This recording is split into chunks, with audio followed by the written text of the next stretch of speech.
Welcome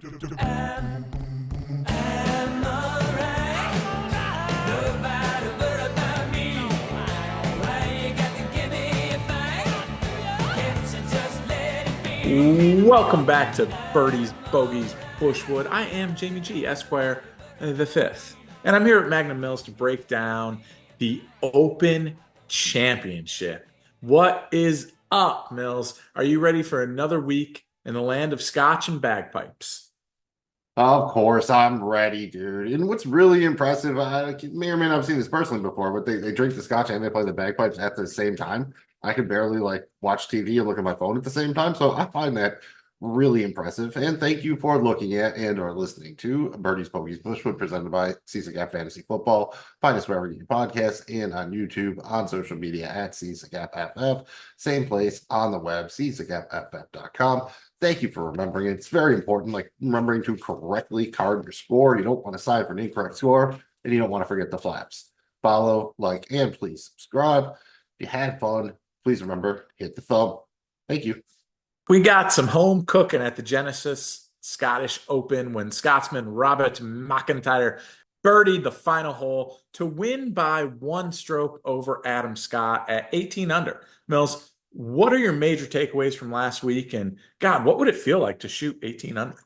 I don't know. I never even done that on mini golf. I've had some good days on mini golf. You know, you get a couple of hole-in-ones in a row. You really think you're killing it. Then you get to the clown's mouth or whatever, and the ball just doesn't want to go to its home, and it makes you angry.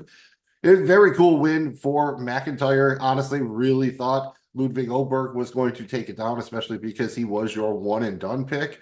So I was thinking that was going to be really good, and he just kind of fell apart on Sunday. He had two-stroke lead going in, wound up blowing it. Rory McIlroy looked good in his return, the first time he had played since failing to win in Pinehurst, kind of blowing it there, tied for fourth. He got a little bit worse as the week went along. That's not really optimal. You want to be getting better, at least maintaining. But like you said, man, if you could shoot 65, 66, 67, 68, I think you would feel pretty cool. If I shot one of those numbers, I would feel pretty cool. Romain Lasquet, he was the kind of random dude in there, third. He was 15 under. Richard Mansell as well, tied for 10th, minus 13. Those are kind of the random dudes who got into the top 10. Aaron Ray is on fire. He is as hot as any golfer on the planet right now, outside of Scotty Scheffler. Probably can't buy a win, but he is absolutely killing it. Sungjae Im, Sathagala, Kyle Morikawa, Oberg, Wyndham Clark, Alex Noren, Victor Perez, and Corey Connors rounded out the top 10. Justin Thomas came out on fire, shot a 62, and then failed to break 70 in any of his final three rounds. And my guy, Hideki Matsuyama, kind of a disappointing miscut for him. Shot a 71 on the opening round on Thursday. Just could not make it back from there. Miscut by a stroke. Over on DraftKings, the optimal lineup was Robert McIntyre, Adam Scott, Romain Lasquet, Seth Theegala, Sungjae Im, and Colin Morikawa. It was a cool 716 points. It was as good as you could possibly do. I did not have a win bet on Robert McIntyre. I had Sungjae Im, Corey Connors, Ben An, Denny McCarthy. Sungjae and Connors both got in the top 10, but close does not count. You do not cash tickets with close. And as far as round one leaders, I already mentioned him. Justin Thomas shot a 62. Once again, I failed. I had Aaron Rai, Tom McKibben, Tom Hoagie, Jordan Smith, Kevin Yu. Not close. Justin Thomas, 62. Got it done. And as far as the one and done picks, obviously Robert McIntyre was the way to go. He took home $1.575 million. So if you took him, congratulations. He was certainly a guy you could have gotten to fairly reasonably. My picks were Tommy Fleetwood, Corey Connors, Wyndham Clark, Ben An. Connors and Clark were both okay. Brought home a little bit over 183K, finishing tied for 10th. Fleetwood did not do that great, finished tied for 34th, a little bit under 57K for him. Obviously, you could have gotten to McIntyre. Aaron Rai was a perfectly fine pick if you got to him. Maybe you could have gotten to Adam Scott. I think that's fine, but again, it was a pretty small pot here relative for golf tournaments. So I think fading the top of the board and, the best guys if you had them, good spot to keep your powder dry. I think that was the way to go. No diggity, no doubt. I hope that you've kept your Scottish accents handy because we're staying in the land of bagpipes and Connery for the Open Championship at the Royal Troon Golf Club in Troon, South Ayrshire. Mills, hit us up with the details, please, and thank you. Like the man said, this is the 152nd Open at Royal Troon, the Royal Troon Golf Club in Troon, South Ayrshire, Scotland.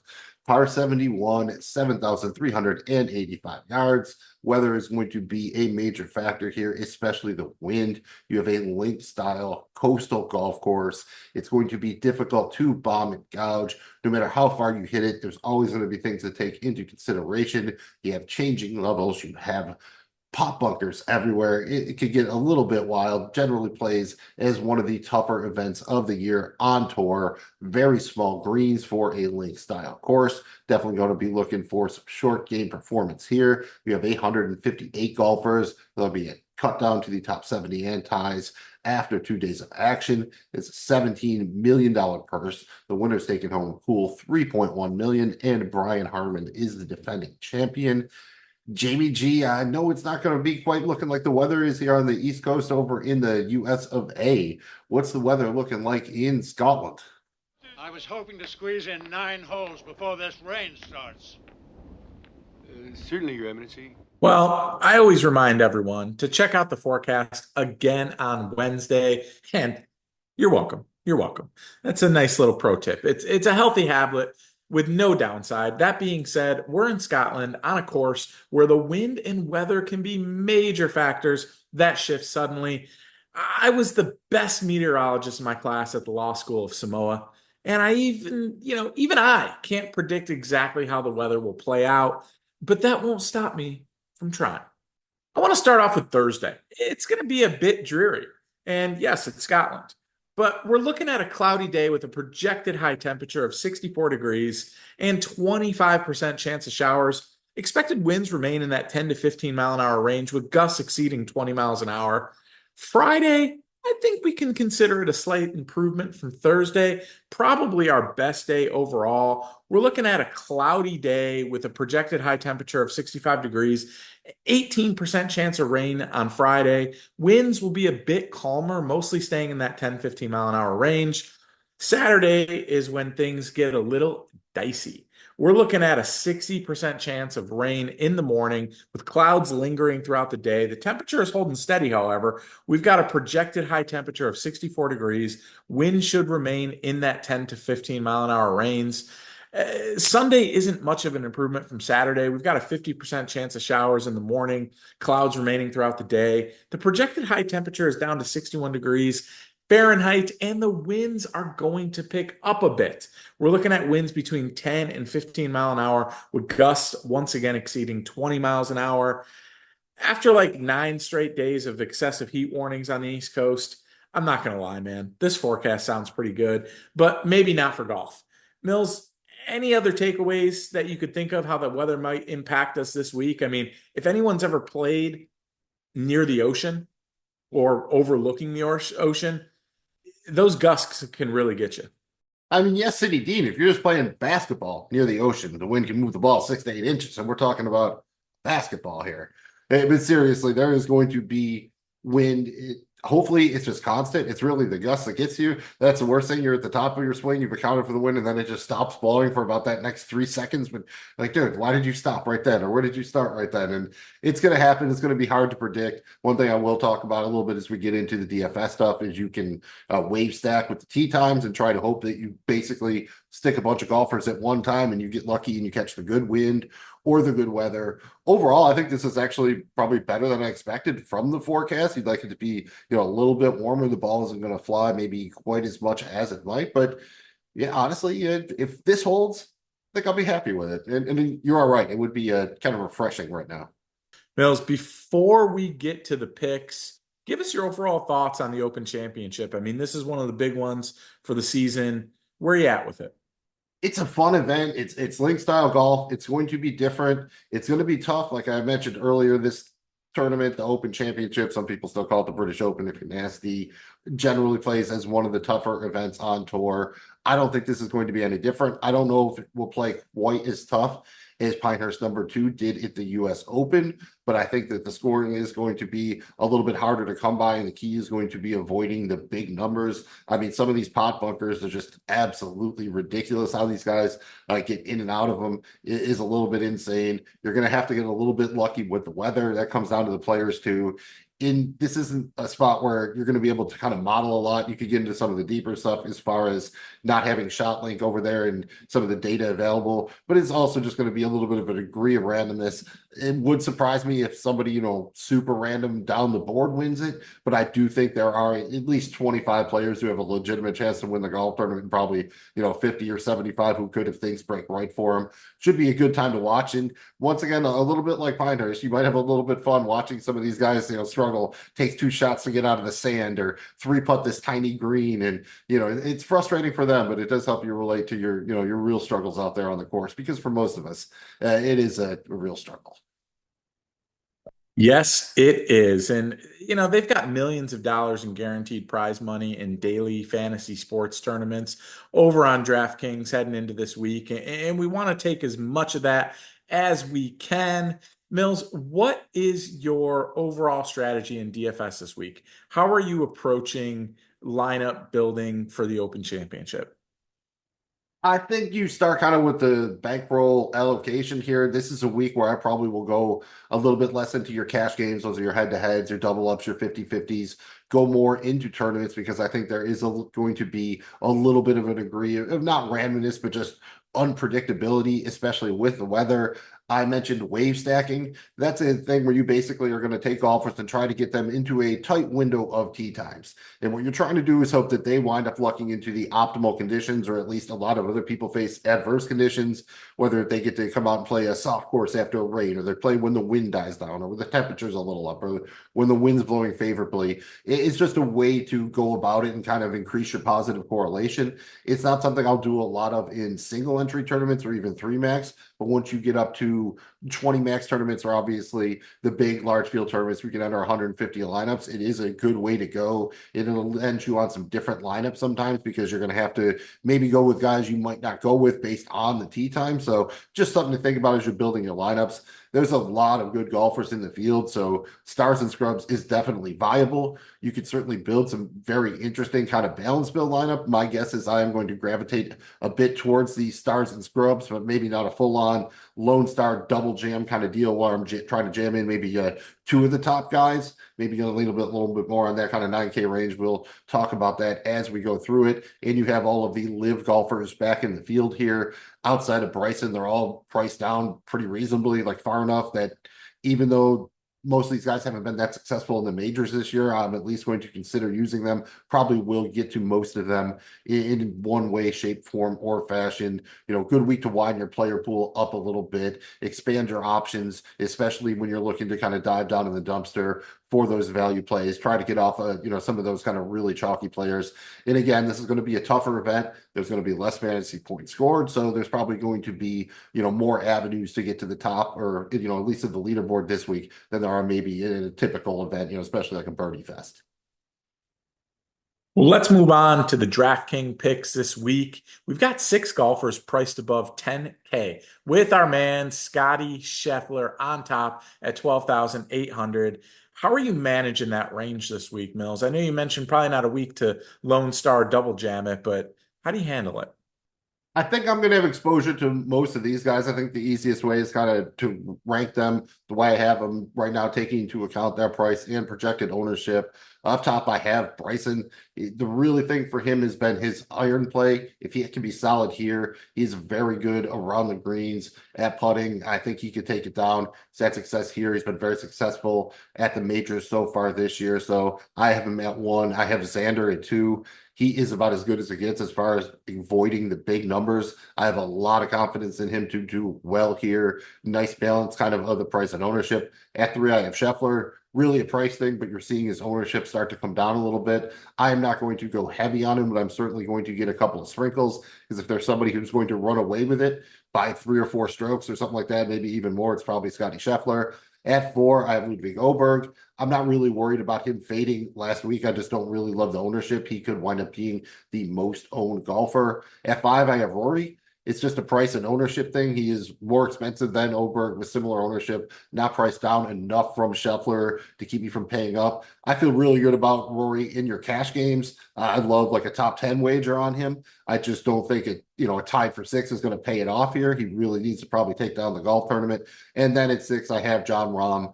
I'll probably throw him in a lineup or two. It just seems like the dude is kind of taking the year off. I feel bad. He's great. He hasn't really played this bad in majors like ever, not even when he was playing in them as an amateur. So I think I'm going to just stay away other than I'll throw him in, one random lineup or something. Maybe I'll throw a first round leader wager on him. Of course, though, that is probably the kiss of death when it comes from me. Moving down the pricing scale, we've got 6 golfers priced at 9K or above. Give us 2 plays here and a fade in that range. Right up top, boom, Colin Morikawa, 9.9K, projecting for around 21% ownership. I'll deal with it. One of my favorite overall plays, checks all the boxes. He's won one of these before.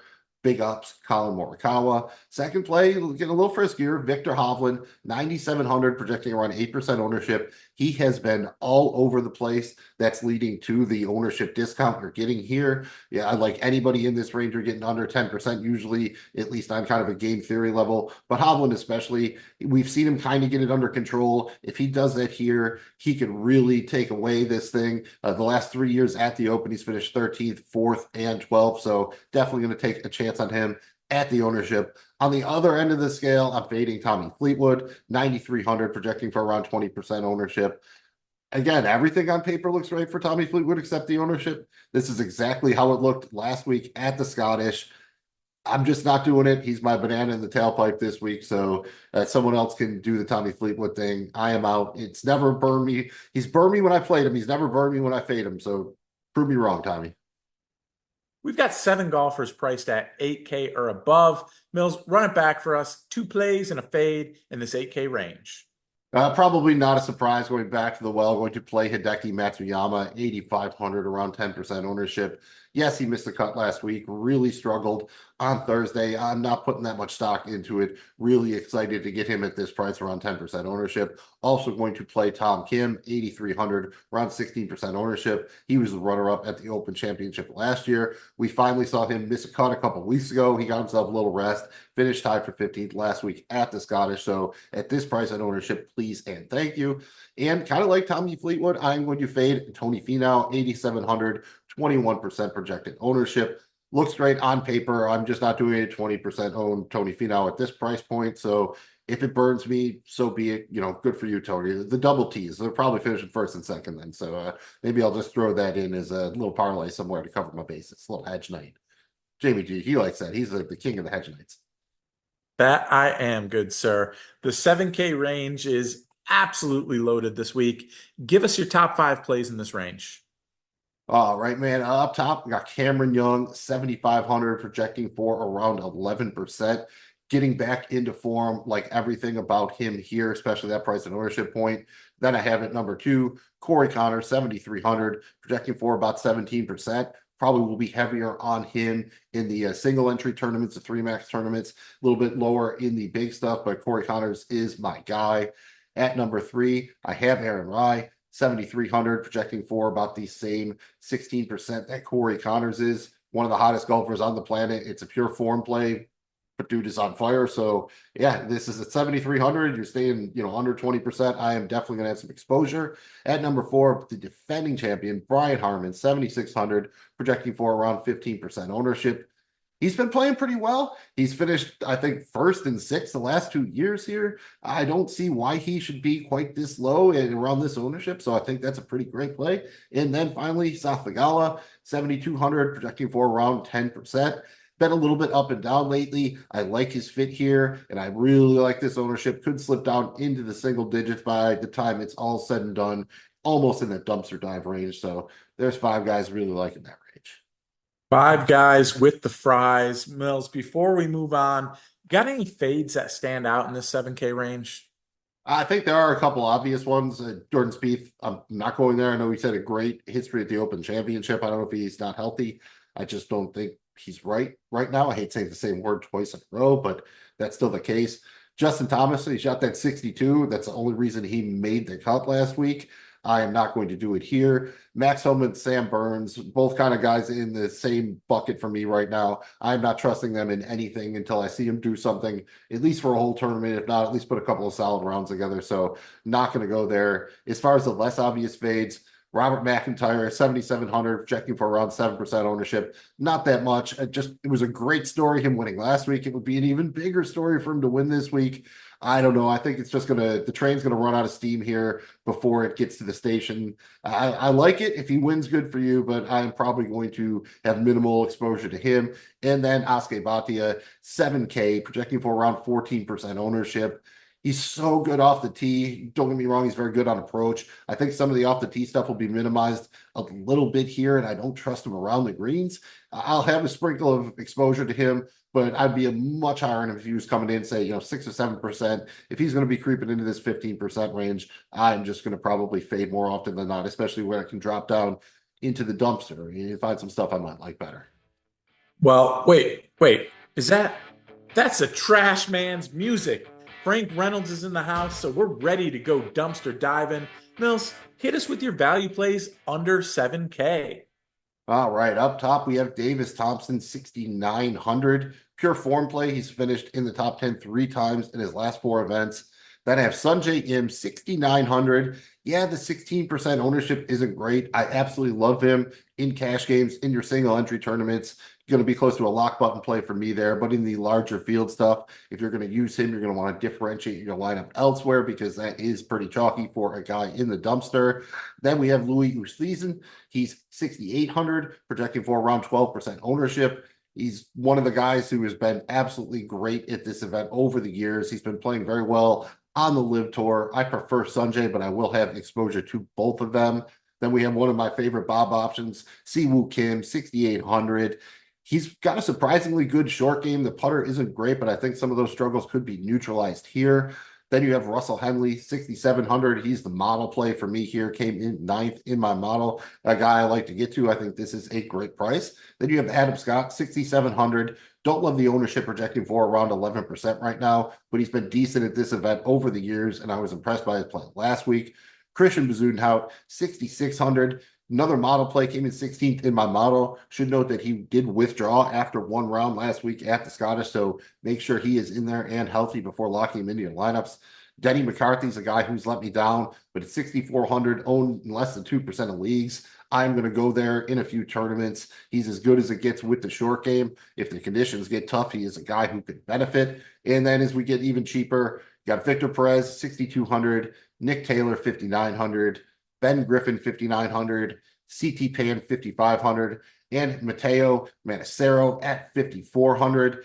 These aren't guys that I'm going to be getting into, jamming into a ton of lineups, but I'm going to be getting a sprinkle of all of them. You are going to find a couple of guys in this range that at least make it into the top 20, and that is going to be a key to winning some of that proverbial cheddar cheese on DraftKings this week.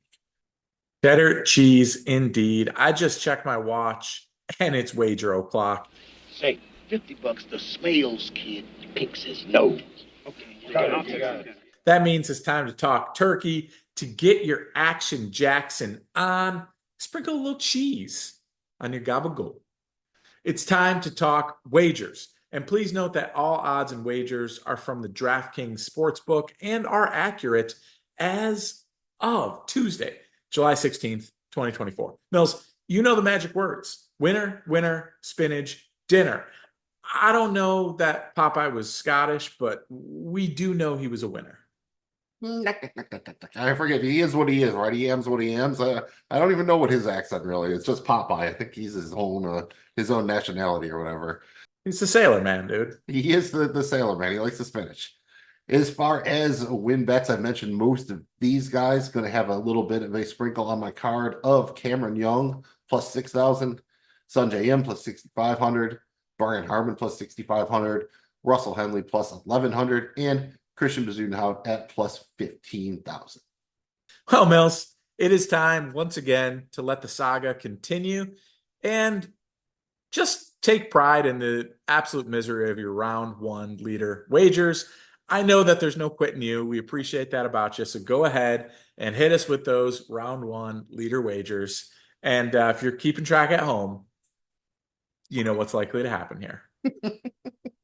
Well, it's not something you can bet against, though. So, unfortunately, there's nothing to take away from my failure. It's not like the system I used to have in college football where we just bet against whatever my one buddy did, and we won like 80% of the time. Best system I've ever had. As far as round one leader wagers, I'm not going to go that crazy. Give me Adam Scott plus 6,000, Aaron Rye plus 7,000, Russell Henley plus 9,000, Nikolai Hogard plus 9,000, and Ben Griffin plus 11,000. Love it. That brings us to the parlay partay. I feel like partying. You gave us, Mills, 2 parlays for the Scottish Open. We got to know, did you cash on either? Well, first I had a make the cut parlay with 5 golfers. I got the first 4, and then Ben An missed the cut by a stroke, so no go there. And then I had a top 20 parlay. Xander and Sanjay Am both got there. Hideki Matsuyama did not miss the cut by a stroke, so 4 for 5, 2 for 3, but that is not a parlay that's meant to be. At least not what I'm getting paid on. Well, Mills, this is a major, so I'm expecting a full-on house party, pajama jammy jam type of experience here this week. No pressure, but also no cover charge with an open bar, obviously. And obviously driving foreplay there. You got to show up in foreplay. That's where you're at in your high top fade, and you got to really do it up house party style. And I did really love those movies. Shout out Kid and Play. I got a couple for you here. I'm going to start out with a top 20 parlay. Rory McIlroy, Xander Schauffele, Colin Morikawa. That's plus 289. So if you put $100 on it, you'd be bringing home 389 when that one hits. Then I have a top 30 parlay. These 3 golfers must all finish in the top 30 to pay it off. You got Tom Kim, Aaron Rye, Brian Harman. That's plus 890. So $100 to bring home 990. And finally, we'll just keep with the pattern. Top 40 parlay. All 4 of these golfers must finish in the top 40 to pay it off. Sanjay Im, Saf Theegala, Corey Connors, Russell Henley. That's plus 883. So $100 to bring home $983. Not too bad. I want to say I'm going to hit them all, but I'm feeling confident I'm getting at least 2. Fingers and toes crossed. Well, you know what? This sounds like a party I should be at. I want to go there. And since it's bring your own parlay, I've got something to contribute. I'm doing 2 parlays this week. Magnum Mills, hear me out here. First, I've got a little nationality parlay partay. Really like this one. I got Sanjay Im as the top Asian finisher and Tommy Fleetwood as the top Englishman. This gives us plus 2,180 odds. Looking to cash on that bad boy. I've got one more here. This one's a little top 20 parlay. I've got Scotty Scheffler, your boy John Rahm, who you're a little down on. I think he shows up. This is the one to play for. And Xander Schauffele, all the finish in the top 20, plus 332. Looking to cash on both these bad boys. All right, all right. I see you. Next up on Wager Street, can we get to Bankroll Patrol? Because we've got the Bankroll Patrol. Mills, coming into the Genesis Scottish Open, you were down 4.61 cricket coins on the season. How did you do last week? I did take another L. I went hard on Xander Schauffele. I had 5 coins on him to win, 15 on a top 5 and 30 on a top 10. He finished tied for 15th. He missed that top 10 by a single stroke. Then I had a nationality parlay with Rory McIlroy as top Irishman, Hideki Matsuyama as the top Japanese player. Matsuyama wound up pushing. Rory McIlroy was the top Irishman, so small win there. Then I had Ludwig Oberg, your boy. I had 5 coins on him to win, 10 in the top 10. Did miss that win bet, but did hit that 10 cricket coin top 10 wager. Then I had a top 20 parlay with Tommy Fleetwood, Minwoo Lee. Neither of those golfers got there. And a top 30 parlay with Denny McCarthy and Jordan Smith. Same thing. Did not get home on either of those. Overall, on the week, it was a loss of 43.11 coins, leaving me minus 47.72 coins overall on the season. Whew. Well, as a fellow bettor, I feel for you, Mills. But as my bookie Rocco says, that's the way the fibia shatters. It's time to bounce back. And to give you a little extra motivation, I'm going to join you this week. We've each got 100 cricket coins to wager on the Open Championship. The loser has to pick up the tab at my favorite hole, the 19th. Mills, lead us off. All right. I kind of mentioned this one a little bit earlier. Give me 25 points on Rory McIlroy to finish in the top 10. And then I'm going to do a little top 20 parlay, 15 coins on this bad boy, Colin Morikawa and Tom Kim. That's plus 380. So 15 coins to bring home 72. Then I've got 10 coins on Cameron Young to finish in the top 20. That's plus 230, 10 coins to bring home 33. Same thing with Sunjay M, 10 coins on a top 20 wager plus 230, so 10 coins to bring home 33 once again. Then 10 coins on a top 30 parlay. Brian Harmon, Sunjay M plus 417, so 10 coins to bring home almost 52. My man, Corey Connors, 10 coins on Corey Connors to finish in the top 10. That's plus 500, so 10 coins to bring home 60. And I am going to go back to the well on a little nationality parlay. Got 5 points on this one. 3 golfer, bad boy. I've got Hideki Matsuyama being the top Japanese golfer, Matteo Massaro being the top Italian golfer, and Corey Connors being the top Canadian. That's plus 953. So 5 coins would bring me home 52.67 coins. And then I've got 5 coins on Aaron Rye to finish in the top 5. 5 coins to bring home 65. And then finally, 2 win wagers. 5 coins on Colin Morikawa to win the golf tournament at plus 1600. That's 5 coins to bring home 85. And finally, 5 coins on Bryson DeChambeau to win the golf tournament plus 1800. 5 coins to bring home 95. Widen the card a little bit this week because I think it's going to be one of those tournaments. I do not want to put all of my eggs in the one proverbial basket. Makes sense, my dude. I've got a couple here, Mills. I'm going to go ahead and do a series of 25 cricket coin bets. And the first one is I've got Adam Scott taking a break from the office, out swinging clubs to win in his battle against Aaron Rye. It's minus 110. I'm taking Scott here, 25 cricket coins on it. Mills, I also have a top 5 finish parlay. Scotty Scheffler and Xander Schauffele. Really like this one, plus 700. Putting 25 cricket coins down on that bad boy as well. I'm also putting 25 cricket coins on. Will the winner be European? The answer is no, he won't be. They won't be. It's minus 185. I like that one a lot. And then finally, playing it safe here on the last one, trying to manufacture a win. I got the field over the big guns, minus 310, putting 25 cricket coins down on that as well. And this is what I mean. Jamie G, ever the hedge night. He's got a top 5 parlay on Scheffler and Schauffele, but then also going with the field over the big guns. You're trying to work all the angles here. He's got the non-Euro thing. It's an interesting card. I'll give you that, man. If you hit that top 5 parlay, ooh-wee. All right, Mills, there's no need to put your wallet away because it's time for Hell yeah. Please remind us how this works and break down our results from last week. Yeah, pretty simple. This is a game where we each started with 100 points. We're trying to win every week. You keep making a wager from the tournament that we are talking about, and you have to continue to let your winnings ride until somebody wins. If you lose, you go back to 100 points. You get a strike. Strikes are bad. Points are good. You start at 100 and you try all over again. There are several ways to win. First, you can get to 1,000 points. You cross 1,000 points, you are the winner. Second way to win is to get 7 wins in a row. Successfully let it ride 7 times in a row. And finally, if neither of those 2 things happen and we run out of events, whoever has the fewest number of strikes, the fewer misses, will win by the 2 sweetest words in the English language, default. As far as last week, Jamie G went, pretty conservative here. He had 408.33 points. He put them all on Justin Thomas to make the cut at minus 280. And he shot a 62 on Thursday and had to not quite sweat the cut, but wasn't pretty, but he got there. So you turn that into 554.16 points. I took Jordan Smith to finish in the top 30. He'd done it the previous 2 years, finishing 12th and 24th. He missed the cut pretty badly. So once again, that's a big failure for me. I get the F on the report card. On the season, Jamie G, you have 554.16 points.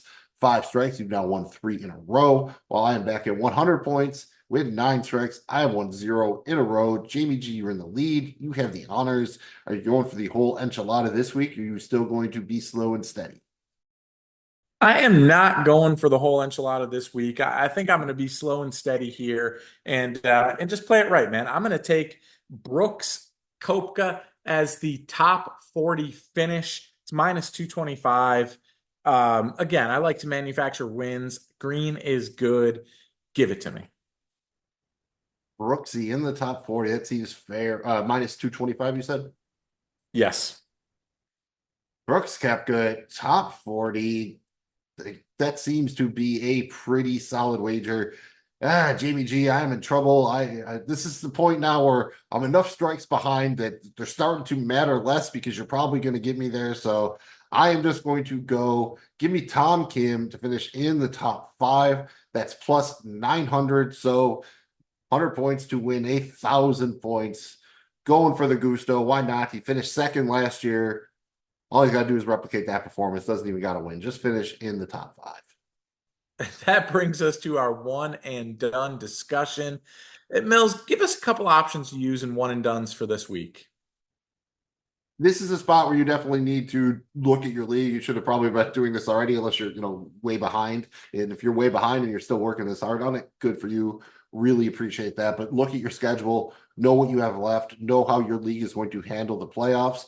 There might only be 2 high purse, big purse events after this. And for the live golfers, there might be no other chance to use them. So I expect the live golfers to be among the highest owned this week, especially Bryson and Terrell Hatton. But again, it's a little bit of a use it or lose it scenario. So make sure you look at who you have available. I think of the guys, if you have Scheffler left, I might prefer to save him for one of the playoff events as opposed to using him here. But other than that, I think you just let it rip. The winner's taking home 3.1 million. So fire it up. If you have Bryson DeChambeau left, plus 1,800, lock and load. Colin Morikawa said I like him a lot, plus 1,600. Go ahead, do it. Do it now. It's right here. Terrell Hatton mentioned him just a second ago with the live guys, plus 2,800. Rock and roll. He might be the most owned golfer. So just be a little bit cautious if you are still trying to be competitive, but you're not quite near the top. Maybe I would consider with, not using him here. And Hideki Matsuyama, my guy, going right back to the well. 4,500. He's won a major. He's done okay here before. I think he can put it together. This is a track where it might minimize his struggles on the green. And then finally, the pure form play, Aaron Rai, top 7 finishes in his last 3 events, finished tied for 19th at the U.S. Open before that. Dude is hot. You could do worse than going with the hot golfer. So, if we were out here, we're picking teams at the clubhouse, I'd want him on my team. I tell you that. Finally, we have to pick for our one and done contest, our very own, right here on Birdies, Bogeys, Bushwood. But first, Mills, how did we do last week? Jamie G, I thought you were going to do it again. You just, you had him left. So I'm going to go with Ludwig Oberg, and he was in the pole position going into Sunday, but he did not quite get there. Staggered down the stretch there, finished tied for 4th, brought home a little bit over 318 grand for you. I went Uber Chalk because you'd already used him. Why not? Tommy Fleetwood did not do good. That's what I get for trusting Tommy Fleetwood. To finish tied for 34th, brought home a little bit under 57K from me. On the season, you have $14,539,533, while I have $6,939,935. So you're up by just a shade under 7.6 million. I could cut that almost in half this week. So I have to be optimistic. Got to do what I got to do. If you're watching on YouTube, you'll see who we've already used, but too numerous to name. We're not going to keep you here for that. Jamie G, you are up first. You've used a lot of big names. Who are you rolling with here? I'm going to take your guy, man. I'm going to go ahead and take the hot hand here. Give me Aaron Rai. See what happens here. I'm going to go ahead and take him and ride him out, ride him to victory. Well, that's like a good and a bad thing. I feel like that's the gift and the curse almost. I guess I am just going to go with Bryson. I have him left here. Won't get a chance to use him otherwise. I should take my own advice because it's worked so well for me so far this year. But you're taking my advice, so maybe that's not a good. It's a double negative. I don't know how it works. So I am just going to close my eyes and hope, just like how I play golf. That's how we all play. Anything else before we get out of here? Not really. Again, remember to adjust your viewing schedule a little bit. This is across the pond. The times will not be the same. It'll be a little bit later on Sunday, so you'll have a chance to catch a bit of it in the afternoon, but otherwise be ready to get up a little bit early, watch some golf. And honestly, out here in the US of A might be a good thing this week because like my nosy neighbor Wally said, I think it's going to be a hot one out there. Thank you guys for checking out another episode of Birdies, Bogeys, Bushwood. We really appreciate it. Golf is a lot of fun. It's fun to break it down and see how we're all doing, enjoying the season. Let us know how you did last week and what you are playing this week heading into the Open. Good luck. Hit us up. Get at us. Drop a comment below, but only after you liked and subscribe. And better yet, just birdie yourself on over, or you can bogey yourself on over to our DMs where we will respond to you there. Mills will let you know where you can find everything so you don't miss any more birdies, bogeys, or anything Bushwood. Thank you for checking out Birdies, Bogeys, Bushwood, presented by Seize the Gap Fantasy Football. Once again, find us wherever you get your podcasts and on YouTube, on social media at Seize the Gap FF, right there on the web, seizethegapff.com. We try to keep it easy to remember, just like those flaps, FLAPS. Follow, like, and please subscribe. If you do it, you're the best. Hit the thumb if you had the fun. I'm Magnum Mills. He's the Jamie G. That was the Birdies, Bogeys, Bushwood, and we will be back next week to do it again, but just like that, man, the summer is running out of summer all of a sudden. And I know you put me on my feet and all, but I mean, it's time for me to grow. You gotta let me go, baby. You gotta let me go. I'm done for now, so one for now. Possibly forever, we had fun together. But like all good things, we must come to an end. Please show the same love to my friends, dear summer.